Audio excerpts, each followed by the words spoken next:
Welcome, everybody. If you want to come a little closer, okay. Not required, but it's always very nice. So we don't bite, I promise. I do. First, thank you so much for all coming today. My name is Mats Wallen. I am the Chief Development Officer with Hospice East Bay. I've been with them for almost 10 years. It's a true honor to do the work I do and my fellow staff members, and we are always very excited about our Tree of Lights. This ceremony concludes, will be our last Tree of Lights, and it combines our Orinda and Moraga tree. Hospice East Bay was formed in 1977, originally all volunteers, until 1986 when it became a Medicare benefit. We continue to be the only not-for-profit hospice here in Contra Costa County, stationed here, and we really love what we do. I think what's really important with the not-for-profit hospices is the additional work that all of you are helping by donating to this tree, and I'd like to share a couple of them. One, I'm always very proud of our veteran-centered care. Veterans have their very own journey. And we need to really be paying attention to that. So how can we serve them? And we have a wonderful program that really is unique, and it's not really done anywhere else in the country, and I'm very proud of it. We have some wonderful bereavement services. Joe Lomello is here. He'll talk a little bit about that, and we'll share a little bit. I think it's an important part of the process. We all have our own journey. It's all different, and how do we support you through that? Another part that we do have now is full circle aftercare. What that means is that upon the death of your loved one, there's a lot of things that many of you know that you have to do. All different things. I was reminded the other day that kind of made me realize how complicated it is now you have to figure out how to turn off Facebook. That wasn't a question we had to do before, but those are things now that are part of what needs to happen. Yeah. Finally, I'm really proud of our Bruns House. It is the only inpatient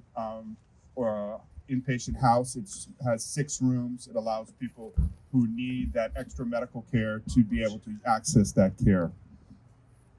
We as a not-for-profit are always challenged. One of the ways we're dealing with that is we're partnering with other not-for-profits to do cost sharing, and we're really excited about that opportunity. We have joined with and affiliated with an organization called Chapters Health, which is a not-for-profit hospice organization, and we're very excited about that. I thought I would end this by sharing a story, a very personal story, because sometimes, the work I do, which I really love, sometimes comes home in ways that can really be very hard-hitting. This year, my very good friend, who I've known for 36 years, the godmother of my children, passed away from liver cancer. About 14 months ago, sort of all of a sudden, it came, and she made a decision to do treatment, and that worked for a little while. And then it stopped working. And she said, I'm done with that, which I was very proud. And she made a decision to access hospice services. She was with hospice for 4.5 months. Truly had one of those experiences, and all of us have different experiences, but for her, it allowed her to still lead what she felt was a full life. She went out to dinner with friends, did other activities, and I still laugh because approximately a month before she passed, she came for my birthday and handed me a birthday card that had, here are bumper stickers for old people, because obviously I won't need them, but you will. And that's the kind of thing. And for me, what I was always excited about is she and her husband accessed all the services. Whether it was he was a veteran, he engaged our veteran services. They're Catholic and their faith is strong. They accessed our spiritual care counselors. Eileen loved the fact that when her home health aide came twice a week, it was a very special moment for her. So I'm just very grateful for all of you, because all these services would not be possible without this community stepping forward and making a difference. So thank you all very, very much. I now will invite Joe Lomello to come forward to talk a little bit about our bereavement services.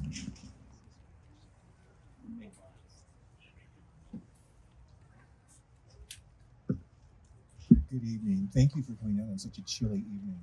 My name is Joe Lumello. I'm the manager of grief services and volunteer services for Hospice East Bay.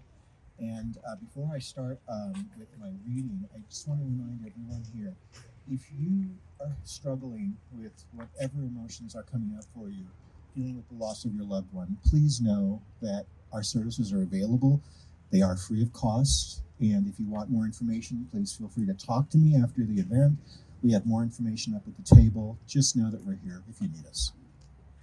So I'm going to read actually it's a blog post attributed to an author by the name of G. Snow. We don't really know a lot about this particular post, but I feel it speaks to the work that we do and speaks to certainly what I've experienced with the losses in my life.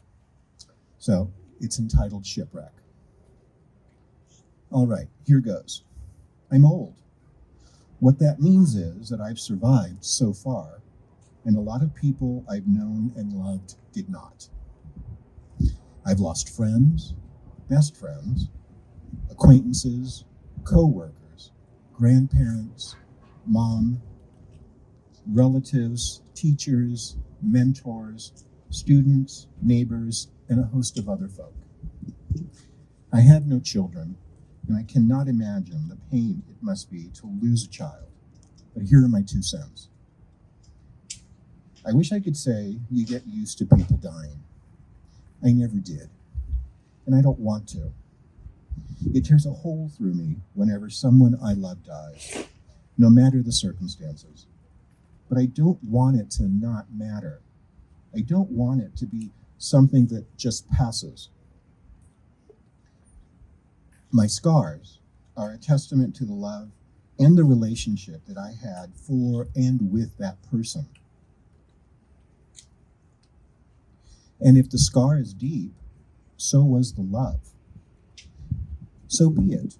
Scars are a testament to life. Scars are a testament that I can love deeply and live deeply and be cut or even gouged, and that I can heal and continue to live and continue to love. And the scar tissue is stronger than the original flesh ever was. Scars are a testament to life. Scars are only ugly to people who can't see. And as for grief, you'll find that it comes in waves. When the ship first is wrecked, you're drowning with wreckage all around you. Everything floating around you reminds you of the beauty and magnificence of the ship that was and is no more. And all you can do is float. You'll find some piece of the wreckage and hang on for a while. Maybe it's some physical thing. Maybe it's a happy memory or a photograph. Maybe it's a person who's also floating. For a while, all you can do is float. Stay alive. In the beginning, the waves are 100 feet tall and they crash over you without mercy. They come 10 seconds apart and don't even give you time to catch your breath. All you can do is hang on and float. After a while, maybe weeks, maybe months, you'll find the waves are still 100 feet tall, but they come further apart. When they come, they still crash over you and wipe you out, but in between, you can breathe, you can function. You never know what's going to trigger the grief. It might be a song, a picture, a street intersection, and the smell of coffee.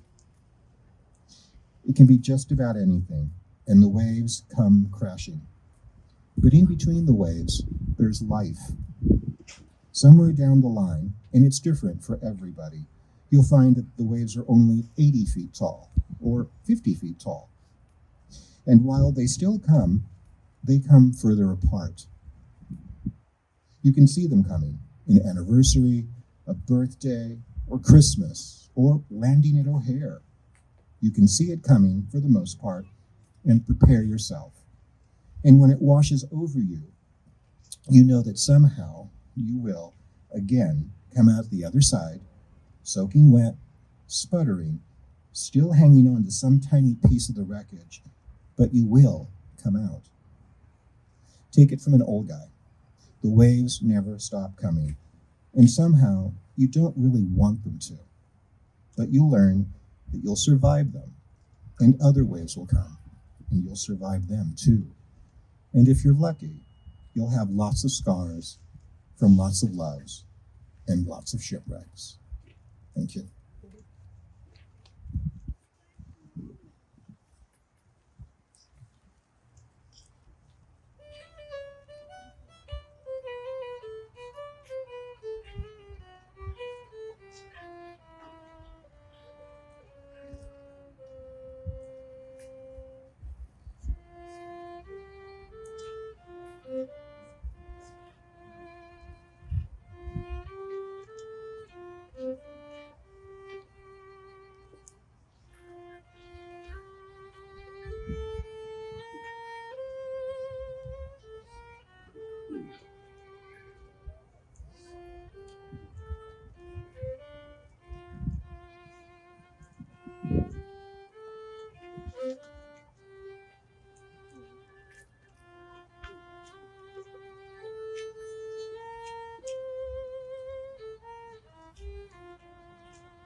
Good evening. My name is Marlo Johnston. I'm the Chief Human Resources Officer here at Hospice East Bay. Thank you for being here tonight. I will now read the memorial names. I apologize in advance if I mess up the pronunciation. I've practiced, but that happens sometimes, so please forgive me for that. Here we go. In honor of Kay Ocker, Joan R. Scott, Trudy Osfall, Robert Arsfall,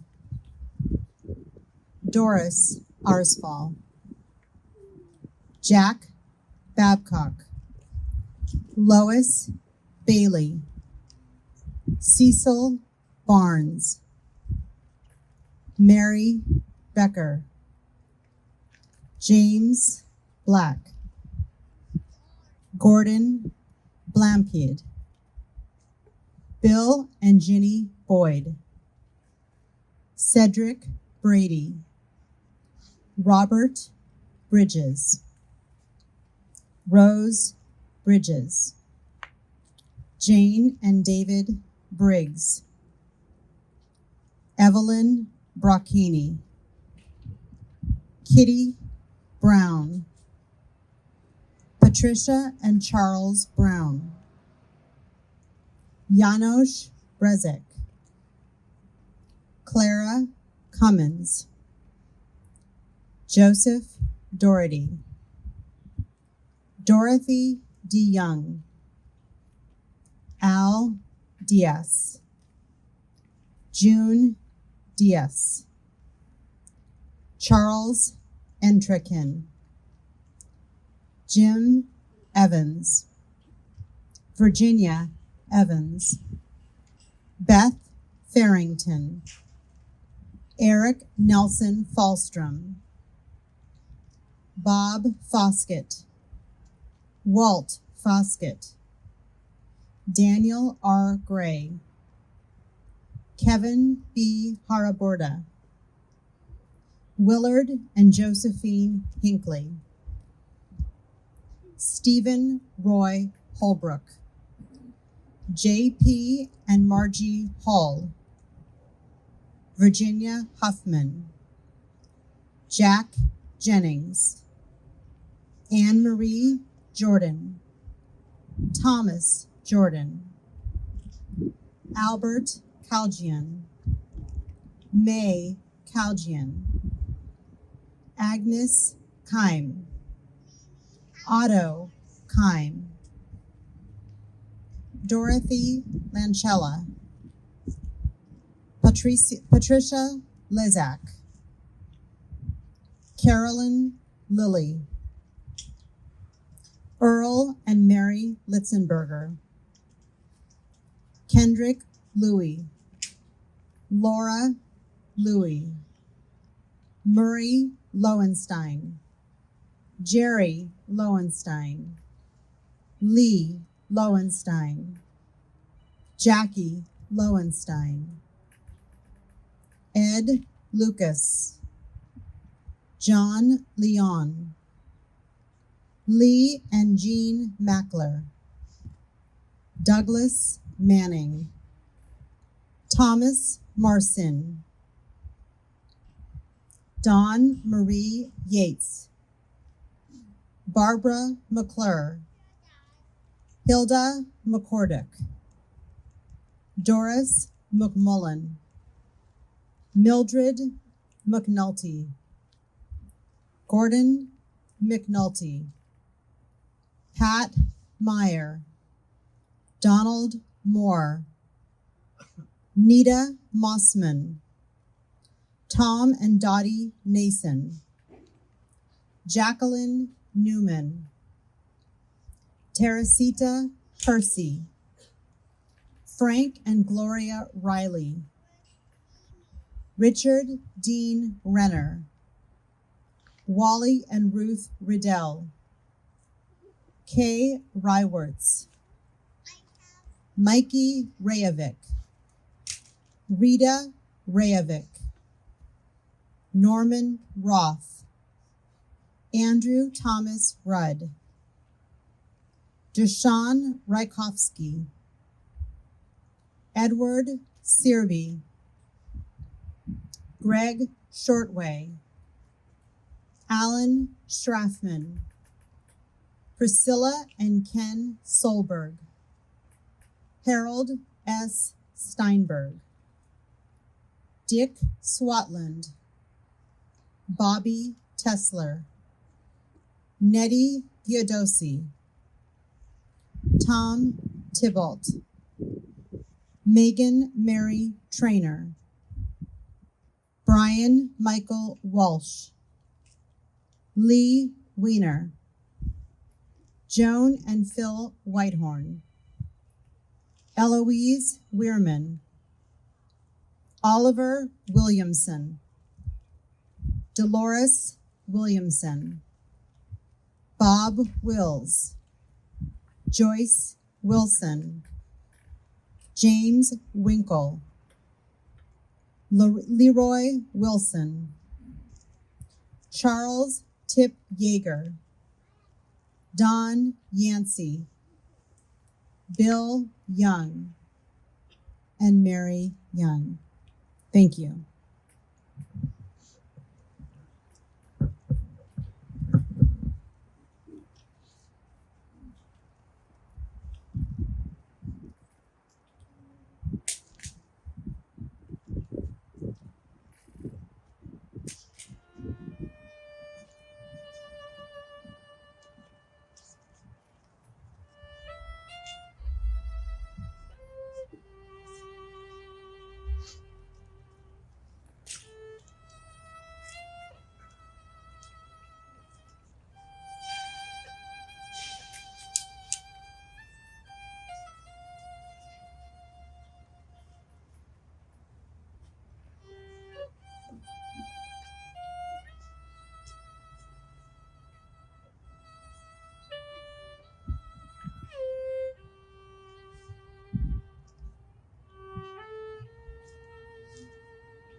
Thank you, Pam. I now present to you the Orinda Tree of Lights.